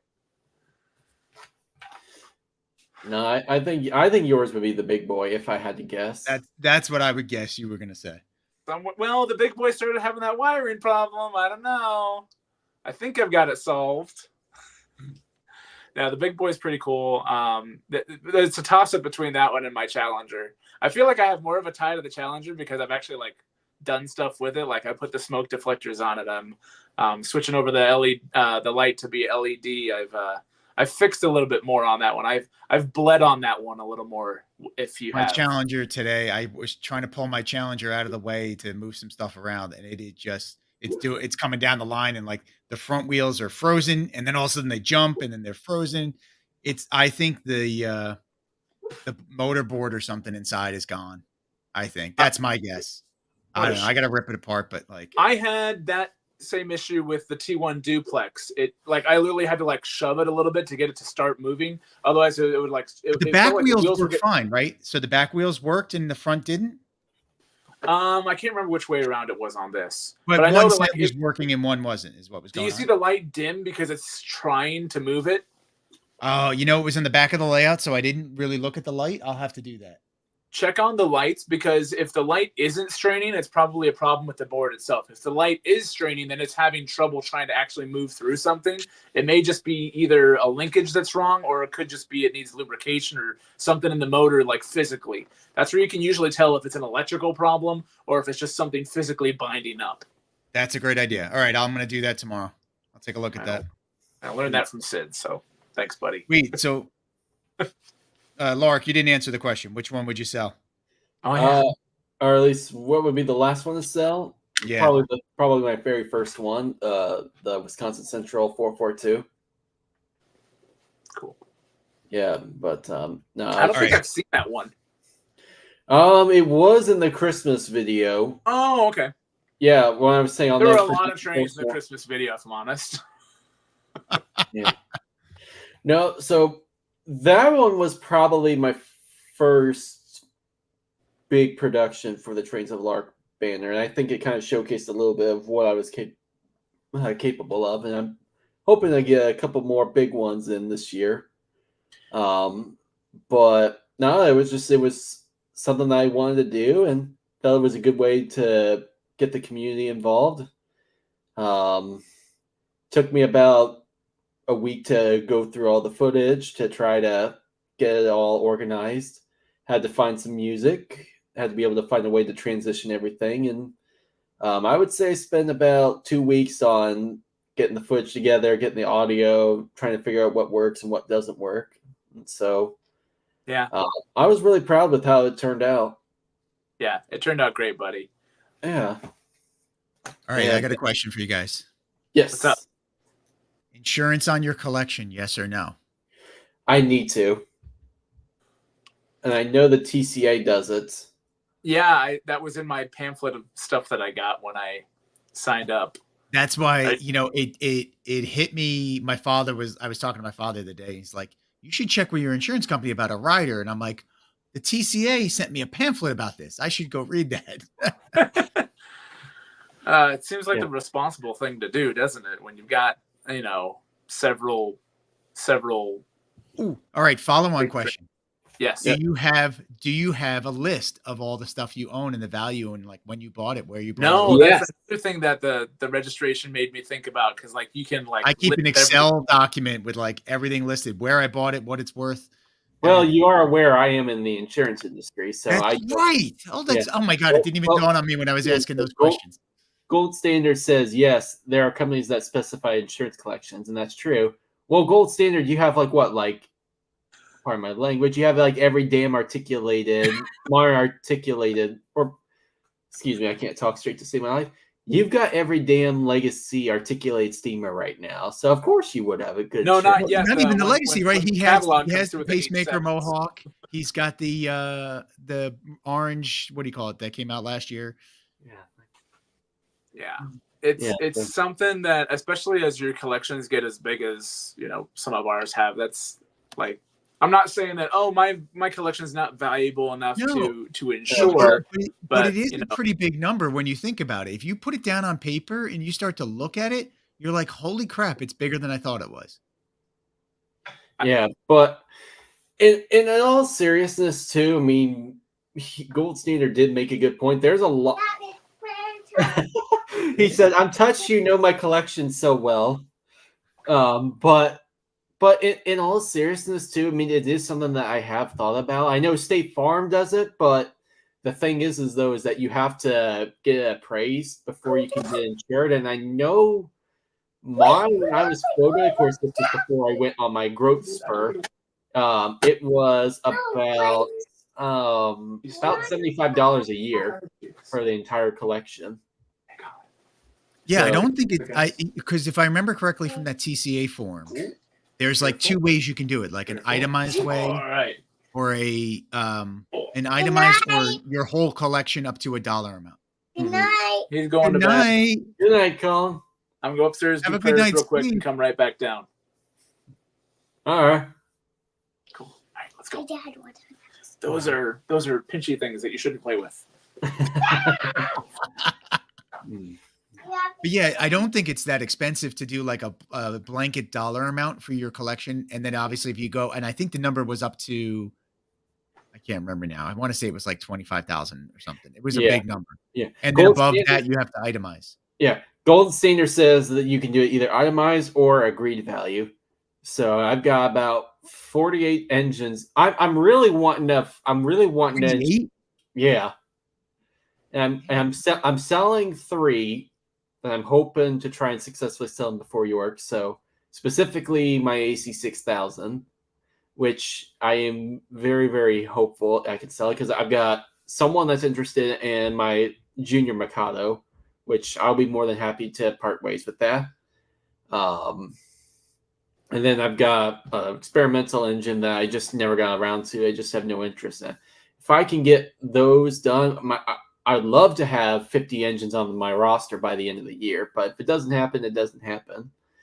I mean, if I sell those engines, but So is it 48 including those? yeah. So Okay. Jim Gam says at the NJ High Railer Club, we are all required to have insurance. Yes. Ben, I did learn that when I got my pitch oh for gosh, joining the club. yeah, listen to what Gold Standard says. Says Ben has to get umbrella insurance for all his toys. The motorcycle was a new one. I hadn't seen that one come out. And you see the airplanes on the wall sometimes when the trains are running around. And the motorcycle he pulled out the other day. Yeah. The remote control. Caleb Beaster says when you stare at the hundreds of boxes, it really puts your collection into reality. Well, I can't stare at the hundreds of boxes because I have them hidden in closets and under the beds all over the house. Okay. Sure there's room. That's a good segue into at least something that would be a good question for everybody. So, my wife does not really care for keeping the boxes. She always asks, "Why do you keep the boxes?" It's clearly she doesn't know that there's a reason why we keep them all. So, my question to everybody, not just you guys, but everybody that's watching on YouTube or Instagram, what is your guys' thoughts on keeping boxes? I'll go first. All right. If it doesn't come with one, yay, it just means it was cheaper, and I'm probably not going to get rid of it anyways. But that's mostly like roll-in stock where I don't worry so much. If it's an engine or passenger sets, then yeah, I'm prioritizing keeping the boxes for those because those are your bigger ticket numbers. So if you are going to resell them, that's the way you're going to get the most money out of them. But a lot of the rolling stock, like just some freight cars, and especially me with, they're not scale. They're all just NPC era. I got them in a lot and they were probably less than $10 a car kind of deal. I'm not worrying about those boxes. Except for the one that I sent to Art. I got that box. It's got your Yep. stickers in it, and your letter in it, and it's in the closet here. Yeah, Instagram is pretty unanimous. They're all saying keep the boxes, especially for bigger engines. Yeah, I have the boxes to everything that came in a box. Wow. Including all my father's post-war stuff he handed down to me. I have all the boxes to it. Yeah. So I don't know, do you guys have a ton of rolling stock or is it just me? I got quite a bit of rolling stock, but I really don't pay much attention to my rolling stock like I do with everything else. So you guys are aware. All down here. Oh, come on, camera. All of these and some passenger cars too, but those I have the boxes for someplace else. All these shelves, all the stuff still up on the track. I have enough, not even counting scale cars, I have enough semi-scale cars to go around all 64 feet of the track, all of the switches, and still have one of those things full. Because Gold Standards Trains has me hooked on tail chasers, and I use it as a way to gauge my collection when I'm bored. By the way, Art, speaking of gold, Art is redeeming himself. By keeping all my boxes. So literally, wait, the top shelf in my master bedroom closet is all train boxes. Yeah. All of the boxes for this stuff is under this. Under my, well, so that's the problem. I don't know if you guys I know can you see have on the trains camera. under there. I have layouts under my train table. I can't use under my table. I have another layout under there, and one of my son's HO layouts is under here. How much space do you have between the table and the floor, though? Is there enough for you to do like a shelf up above? No, I only did 30, and I have all the wires. So I pulled this layout's under on. So I've made the decision. My Christmas layout. So it's on the floor here. I have two Right. cats and two boys, and the boys like to play ball down in the basement, and the cats like to eat everything on the train table. So I'm going to actually put a curtain around this, just like the one that Gold Standard actually did around around my side. Leave the HO exposed, put it around my O scale layout that's under here, and clean it up and put boxes and stuff under it. I just got to start doing that. And then when I actually do over here, I'm going to make it so that I can actually, just like you said, I'm going to put shelving in the back so that my other son's HO layouts in the front, and then there's shelving across the back of it that I could put boxes and cars on. Yeah. Especially the big. So I've got a bunch of big scale passenger cars, including the stuff I just ordered. They don't fit on like a lot of the shelves I have, the wooden shelves I have, and they would eat up all my, what do you call it? All the metal shelving I have. I like to keep the metal shelving for engines. Yeah. Those are the fancy ones.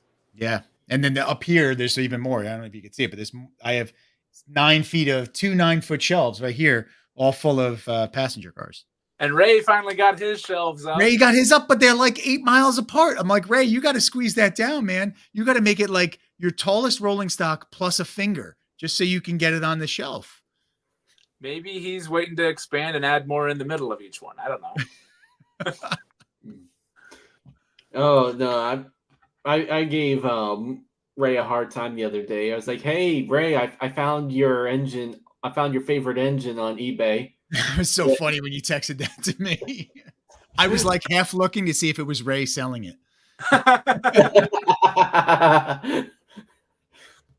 No, it's just. Wait, so Lark, do you keep your boxes? Oh yeah.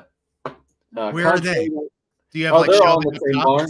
They're all in the train barn, but I've got this one right here. So yeah, Ray said, "LOL, I know I need about 12 more." Well, yeah, it was funny. He's a real king. It was funny because when I hung up these 9-foot shelves, like the immediate comment I got was, "You need more shelves," and I was like, "Yeah, I know." But the problem is the kids play ball down here, so I try not to put shelving up where they can hit it. So I am very limited to what I can do. You know, here's an idea, Art. Maybe just don't play ball in the house. Oh yeah, I've tried that one. The Nerf thing I get, and I very much get given my past life.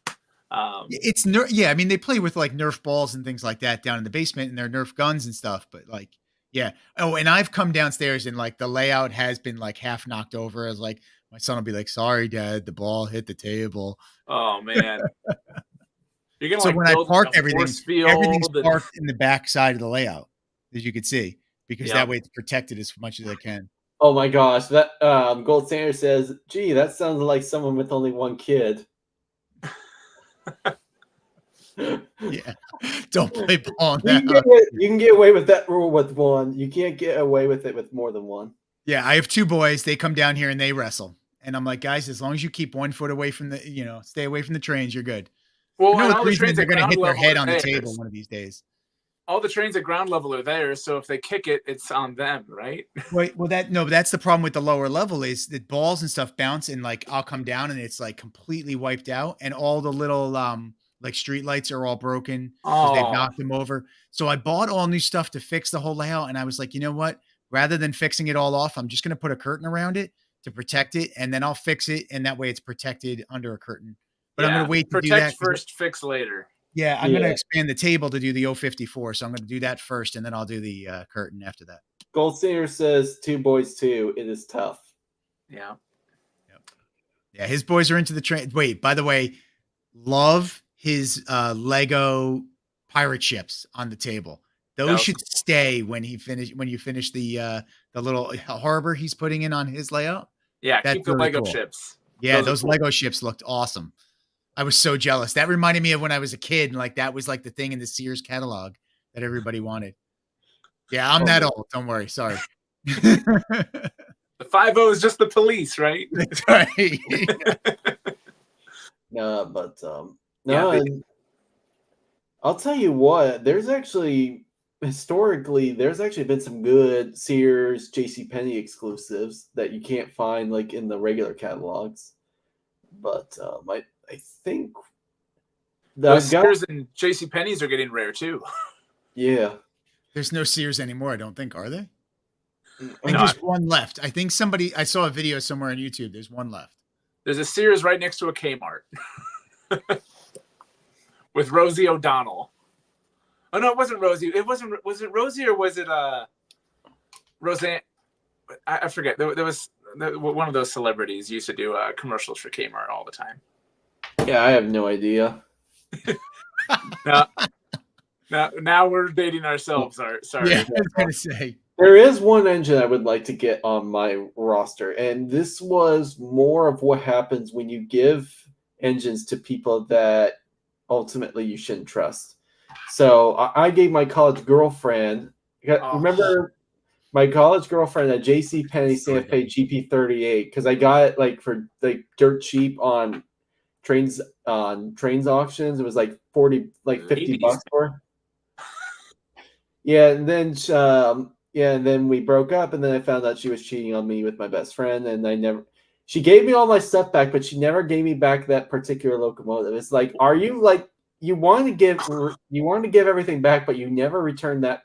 Like, oh. So I sold it on eBay. It's so funny you say that. So I started, my father had O gauge, but he bought me HO just like I did with my kids, and now my kids have all my HO stuff. But none of my engines work anymore from my HO set. They were like the Tyco Life-like things. Yeah. But my first engine was a Santa Fe war bonnet GP38. And I have been watching trains, and every once in a while, trains.com, they come up like a Lionel or a MTH one come up, but they're always conventional. And I'm like toying around with buying one and throwing ERR in it or something like that. But then every time I do it, somebody's like, they're $150, and you're going to throw another $150, $200. You might as well just buy a Legacy on top of it. Depends on how badly you want to do it. Yeah, the nostalgia factor is there, but not that there. Yeah, price can get overridden by the value that it is to you to be able to do something like that. Now, like if I find this bull moose somewhere, I'm gonna probably put ERR at the very least in it. So I've set up my eBay. I've set up my eBay safe search, so I'll keep an eye out for you. Oh, I did too, but thanks. Now I got. Well, this is what's neat is literally when I saw that listing come up, then like not even 30 minutes later, Sid's Trains messages me like, "Hey, is this the one you were telling me about?" I'm like, yeah. And then the week before, I got that message from PGH Train Fanatic saying, "Hey, I heard from somebody that you were looking for some K-Line passenger cars for your daylight." And then I find out that Optimus is the one who told him, Johnny told him about it. I'm like, dude, this is so cool. You guys are all like looking out for each other. And it's just like Larkin had told me before, real friends help friends buy trains. Oh, like you helped me. Mike, you're going to get mad at me for what I'm about to say. Not long after you bought that daylight, someone actually posted on Facebook that same K-Line model for $379. It's okay. It's fine. It works. Facebook shady though. Facebook shady. Yeah. Facebook can get a little weird. This is fine. Larkin helped me find the daylight. He did not stop. Like, hey, I can't say anything negative about Facebook Marketplace because that's where I got my layout from. Right. Yeah, that's a freaking. Wait, so I didn't realize you top out at 048 on that layout? Yeah, it's 048. 048 on the outer loop, 036 on the inner loop. I'm going to see if I can convert it into 054. I've got sections of 072 where I could run a Vision Line big boy, but it'll never make it around the whole thing. For 4 feet. Wait, how wide is the table, Lark? It is. Hold on a second. So the layout is officially 5.5 by 11.5 feet, but I just tell people 6 by 12 just because it's all right. So 5.5, you could run 054. Oh yeah. It's just a matter of what? 054. 54. I thought you said 051. I'm like, this is weird. This is like 4.5, and 054 is all I have to do is add 3 inches to the table. I feel like 054 is like the diet 072 because there's a bunch of engines that say. I would say 060. I would say 060 is probably a little more closer to that because you exceed the 054, but the ones you can pretty much run anything on there, but the ones that don't are those are the ones that are like 072 no negotiation. So like you boys both know, I've got a scale Niagara in my roster. Yeah, it's got the PT tender, so it's got like 1,000 wheels on it, and so I can't even go through the curves. It's like nope, f this, I'm done. It literally derails itself. Yeah. So and that's my ultimate scare is like I don't want to buy something that won't fit. And they're like, oh, Mike, an 844 we'll make it around your 48. Yeah, no, the legacy one will make unless it around. I see it in person, I'm not pulling the trigger like that. Yeah. So Gold Standard says just run it back and forth, still worth it. Bench Train says if you can't run large engines, they are good to display just to look at. And plus, too, that's an expensive display item. Yeah. So I have to say, like when I was looking at the Polar Express, I was not going to expand my layout and try to squeeze it around the 048, and then figured I would just invest in some 060 and throw it on the floor when I wanted to run it and that kind of thing. But then once the Milwaukee Road Hiawatha was in the catalog, and there were two 054 engines, that's when I was like, all right, layout's going to 054. Yep. Yeah. Jim Gam, the train man. Well, oh my gosh. Ben says a weighing ring is an expensive display item. Is she watching? Ben is your wife watching this with us? But if he's still married tomorrow, then she did. God bless him, man. Ben That's says, awesome. That's awesome. His wife is good with that stuff. Ben says, "Where is the lie?" No, but when we were first looking at doing this, and I got that Lionel, the last year's catalog had all the big boy stuff in it, and I'm like, oh, that's cool. Oh, look at the curve. We can't run it. We were on carpet still at the time when I saw that first catalog, and I saw the big boy, and the LCCA exclusive engine from the 2023 catalog is 4023 big boy, which is what's sitting on the hill about a 20-minute drive from my house. And it's like, oh, that would be so $2,500. No, I value my marriage too much. That's a bad idea. So, all right, here's a great question. Sorry, I'll let you finish. Yeah. Ben says, I'm unsupervised, boys. Go ahead, Art. Yeah, so here's a question. This is something I've been like thinking about more myself, honestly, is I've passed up engines. Like I passed up the Pacemaker Mohawk because I was like, that will never run on my layout. My layout at the time was 036. Oh, but now. So now I am open to buying an engine that will not run on my layout if it meets a certain criteria like the Pacemaker Mohawk, like that must have kind of item in the catalog. Now, granted, big boy, like that is not meet that criteria because the big boy comes around every few years. You can buy it used, whatever. Like the Pacemaker Mohawk, like, so I did not pass up the MTH Pacemaker Hudson because I was like, that's gone and never going to come back. Right. Like might as well grab that it just happened to fit my layout. But yeah, that's kind of like my new thing is I watch for that item, even if it won't fit my layout. What's that item that I just might myself for not getting? They made a JLC 4023 big boy that again wouldn't fit around here, but would be probably a whole lot cheaper as a display item than buying a Vision Line. Those JLCs still sell for a pretty decent amount, I think, don't they? They do. Every now and then I've seen them show up, a little more reasonable, but it's still around the 2,000 rather than the 2,500 mark. Yeah. There was one. There was a 4023 JLC just before Christmas that I saw. No, it's like November. That was on trains and it was listed just over 1,000. And I'm like, dude, that's as much as like a Lion Master version would be. That'd be a pretty good. Oh no, it's gone. I have looked at those and just wondered. That's the engine I've wondered. Like, could I buy that and squeeze it around my layout? Yeah, like again, where it says, would it fit? No, it says it can't on the box. But could I coerce it? Somebody told me that minimum curve is most of a how funny is it going to look going around, tighter turns. Yeah, well, apparently, like Lionel will tell you, it's all about they actually run it like a certain way against like back-to-back switches and things like that is really what it comes down to. Yeah. So couple of things here. So Train Board says if you're talking 054, it means your next layout in the future is minimum 072. So it may be years, but it will come. Yeah. Oh, when the boys go to college, I've already dominated the others. I've already drawn up the SCARM plan for the other half of the basement. Oh my Yeah. It's god! already drawn up, and like, you know, and it's going to be I think it's going to be 072 with an 060 loop in the middle, and it's going to have a walk-in section. I've already got the drawbridge drawn up and everything. Mm-hmm. Gold says, I always say if it's a must-have, get it because you might change the layout in the future, which you can do at any time. Yeah. And he's not wrong. All right. So here's a great question for you. Yes. Clubs too, right? If you buy it, you could bring it to a club. So if you guys consider joining a club. Yep. Yes, I'm already in one.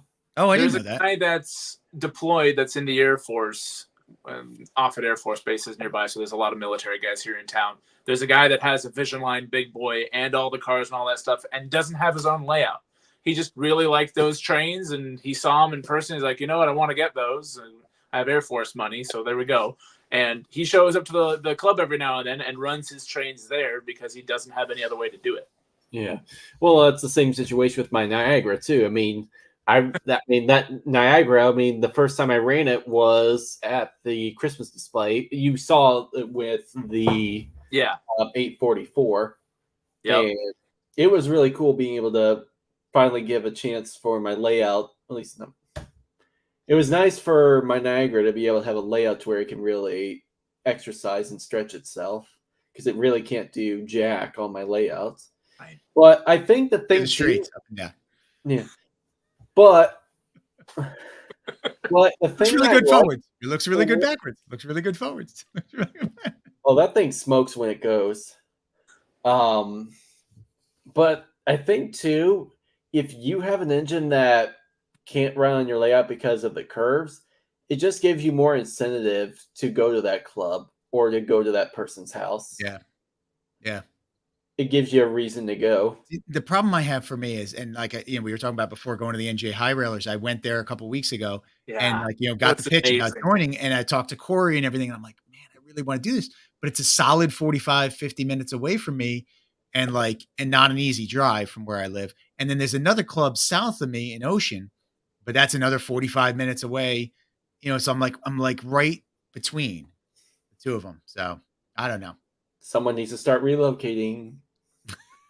The train club here, the Nebraska Iowa Railroad. The train club needs to relocate, or I do. Ours is in a mall about 10 minutes from my house. That's a great use of an old mall spot right there. Yeah. And they've got it. It's open to the public every Saturday, and then in the holidays they have it open every Saturday and Sunday, and then they also coincide. There's another one that's vacant in the floor above it, and you just go on the escalator up, and they do train show, like they'll have a sale, like a train sale thing going on upstairs too sometimes. So it's a pretty cool little scene they've got going. And the other thing that I like with our club here is it's not just O, it's HO, it's N, it's they've got all kinds of all scales are represented there. So my dad could take his G scale stuff and go to the mall and put it on the track and run it there. That's pretty cool. That's pretty cool. And by the way, Gold and Caleb said they're signing out for the night. So hey, good night, guys. We are approaching rail chief status with how long this one's running. Is Dell still with us? Or did he pass out? No, Dell has made it through longer ones than this. I've seen him on other live streams. Here's who all is still with us. So Match Trains 2.0, Christian Rector, Ben's Trains, Madge Trains, SP4449 fan, Trains Artwork, and Jim Game the Train Man. And Dell Hudson just said he's here. Yep. I'm here. What? Wake up. Ray, I'm surprised Ray made the appearance after you boycotted his stream. I didn't boycott him. Oh, I felt so bad after that. No. That was great with the couple jabs you guys got in there at me. I deserved it. Yeah. But honestly, and Train Board, Ray and Dell, oh my gosh, Ray said, that's why I said I show up to his to is unlike him. That's why I said I show up to his unlike him. I feel like the only way I can make it up to Ray is if I run some Conrail on the layout. I'll order up that Lion Master Conrail right now for you and send it over. Exactly. Well, no. I think I've got to be the one who buys it. I think that's the only way to truly say I am sorry for missing that awesome live stream. Okay, the live streams aren't as much fun to watch afterwards when like being a part of this is more fun. You get to interact with everybody, all the comments, you guys here. Watching it all after the fact is like watching reruns of baseball on TV. Is like I'd rather be there. I'd rather like watch it, you know? So well, what was gonna say before he said that was just I'm really looking forward to York. I'm excited to finally get a chance to meet everybody, see everybody's faces for the first time, like not on the screen. Right.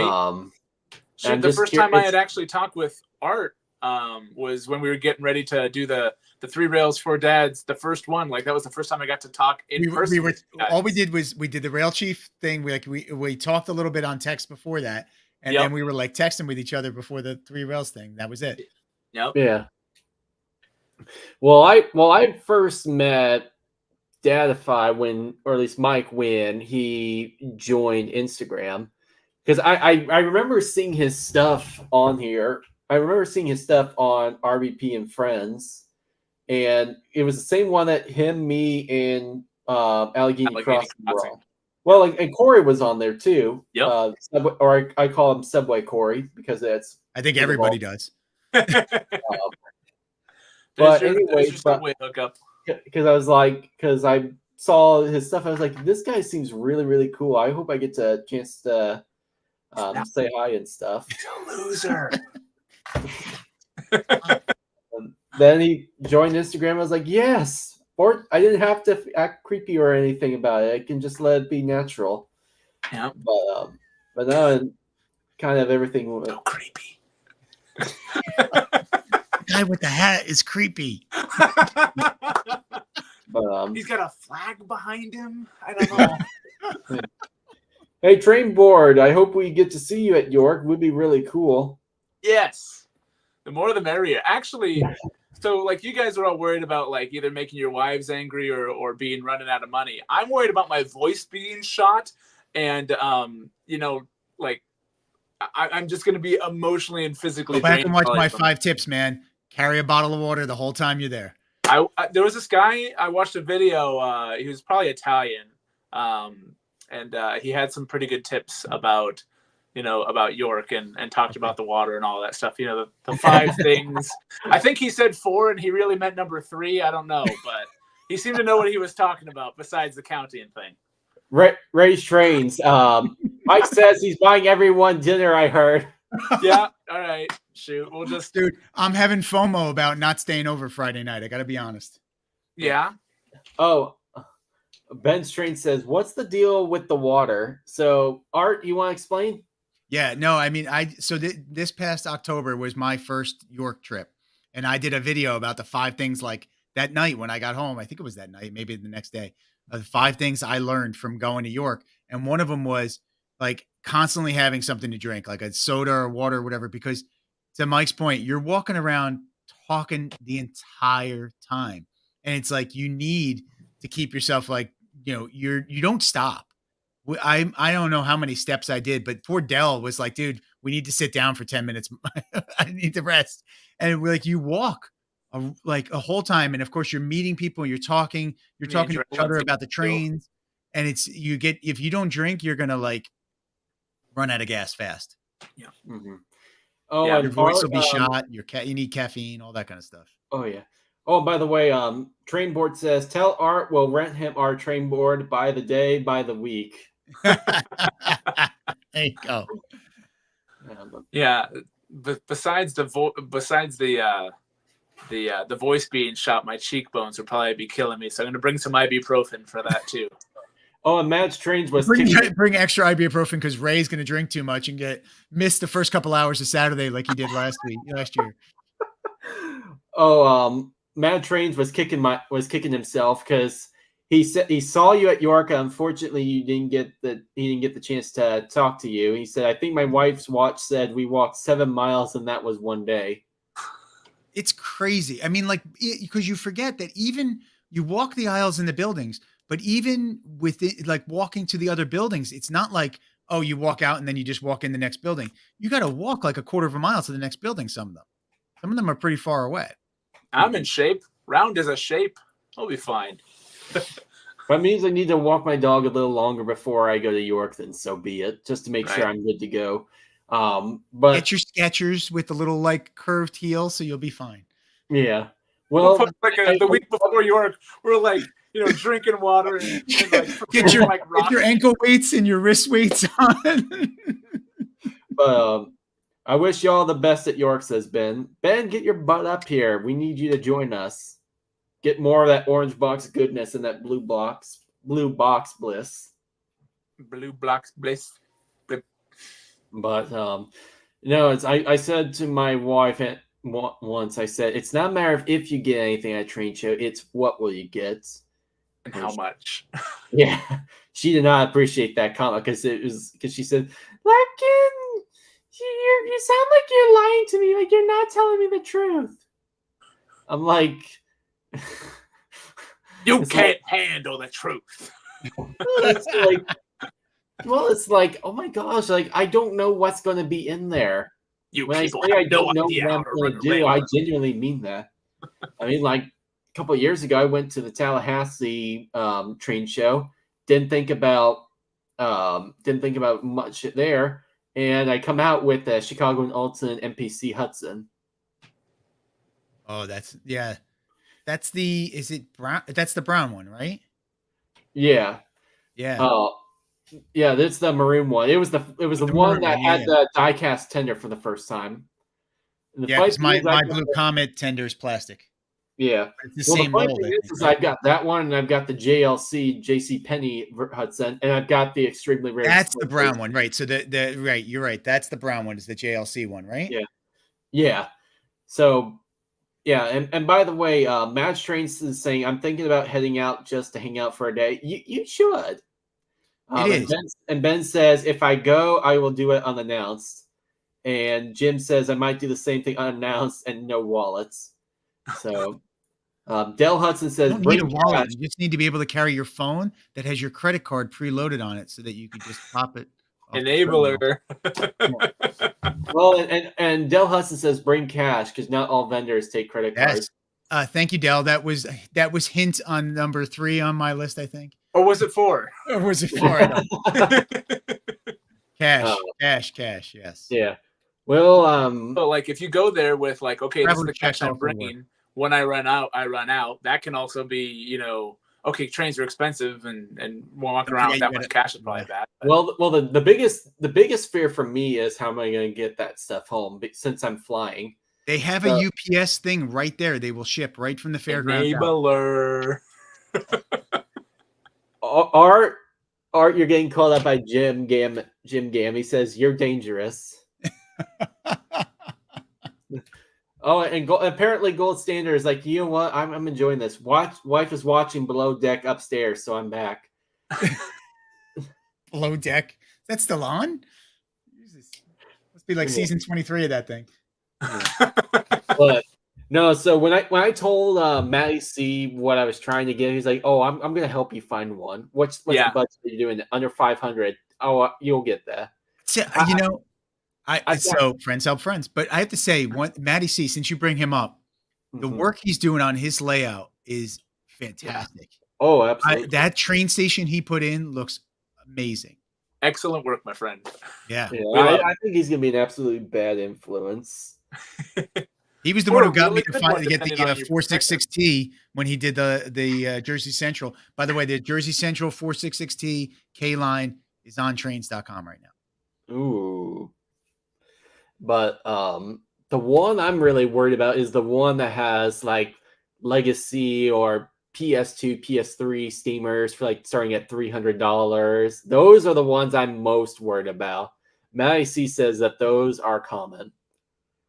Sure. Oh, you mean just seeing those at the store, at the show, and Yeah, being so drawn? there's always those dealers that are always, or like the Okay, ones with the so killer hint, price. whatever on my list was, I had a list, and what I did was I made a list of the stuff I wanted to buy, and I put it in priority order, and I stuck to that list, and I didn't go off of it. And also, what I did was I put on there, I did like research, trains.com, eBay, whatever, what like a common price was for items, so I knew I wouldn't overpay for it at the show versus someplace else.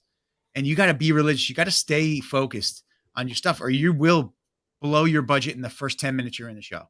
Yeah. If you're just Yeah. like, I like this, I like this, I like this, you're done. You Well, got to see, like, I came here for a scale Hudson. I'm going to get a scale Hudson. well, Get the and thing you want most first, and then Mhm. use the budget for the rest. yeah.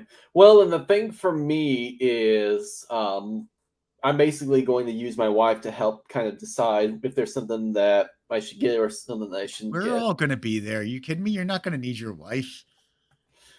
No, but if I'm less likely to get That's what a that one- coin is for.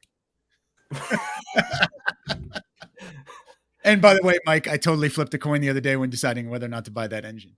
What? It really came down to the coin? I thought I did better than that. You had me right there, and I was like, literally, because I had to buy the private car membership, and I was teetering on the edge, and my son was like, do it, and I'm like, I'm gonna flip a coin. Yeah. Heads I do it, tails I don't. Yeah. You watch our. So you're saying that I could be like, oh, I'm going to go in with open mind. 5 minutes later, ooh. Yep. Yeah, Berkshire Station is the one I'm most nervous about because he has been super kind. Landon has been absolutely awesome as a dealer to work with. If I'm not satisfied with anything there, chances are he's probably going to have something that I'm going to want.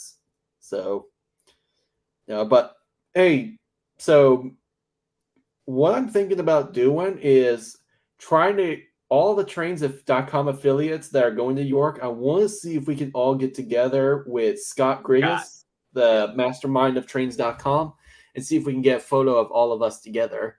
And then when we're done doing that, we'll all go over to Chris and get an RBP and Friends 23 photo. Like, hey, we're the class of 2023 for RBP and Friends. No, right? we have to ask him if he's having a great week. No, you know what? You know what I should do? I was telling my Wipeout Trains this the other day. I said, hey, you know what I should do? Tell me you're an RBP fan without telling me you're an RBP fan. Texas Special, Katy Unit, New York Central Hudson, New York Central Niagara, just like all there. Right. Yep. But yeah, when I was trying to decide which Hiawatha passenger cars to buy from the catalog, because I was debating between the two versions, right. I watched his Hiawatha video from last Christmas when he bought it for his daughter. I must have watched, so he's got about 20 hours of extra viewing time from me, literally watching that video over and over again, because he was running, if you noticed, he was running I think it was an old K-Line set and then a Lionel TMCC set. I don't remember. He was running the Lionel TMCC set he bought, and then an older set. I think it was K-Line. And they were the two different versions of passenger cars. And I kept watching it over and over and being like, which ones do I like better? Which ones do I like better? Yeah. Gold Standard says the TC Halls are the dangerous ones. Yep. And I have to agree. But oh, hey guys, as much as I want to keep talking here, it is getting late. Been rocking this for almost 2 hours, and I still got to get a couple things done before I go to the show tomorrow. So, and you got to sleep and rest your legs so that you can actually walk around the show. Yeah, I'll just go to sleep here on the couch. You know what I should? One last thought, and then I'm gonna go ahead and start closing now. You know what we should do, Mike? For when we're all together, whenever someone buys a locomotive, we should get a video of us saying, "All right, more trains." Oh, that's great. Yeah, an air horn. You know every time a horn goes off, somebody buys an engine. You know what? Maybe I should challenge everybody on Instagram and YouTube. If you buy an engine at York, you gotta film yourself saying, "All right, more trains." Yes, you can have that be the hashtag. All right, more trains, and then just have everybody just tag us. Yeah. But no, that was actually probably my favorite. I did not think that line would get as popular as it did. It was just all right, more trains. What would happen if every girl on Earth disappears? Disappeared. All right, more trains. And yes, my wife didn't mind it at all. So Nice. But, Nice. well, hey guys, I'm gonna go ahead and I'm gonna close this up for the night. I appreciate you guys for joining, and I appreciate For inviting everyone. me and letting me crash, guys. I appreciate Oh, it. Hey, you're you know what? welcome. Art. Weren't you originally talking about doing this anyways, Art? And then no. Oh, that's right. I was gonna text you and see if you wanted to go live on Friday, and you're like, "Hey, I'm actually going." I'm like, "Oh, I just saw your live notice going live." Yeah, my buddy Larkin will do it for us. It's fine. Well, hey guys, thank you guys for joining, and everybody that was watching on YouTube and Instagram, thank you guys so much for joining, and hope to see you guys soon. Yep. We'll see y'all. Thanks so much. All right. See you guys. Good night.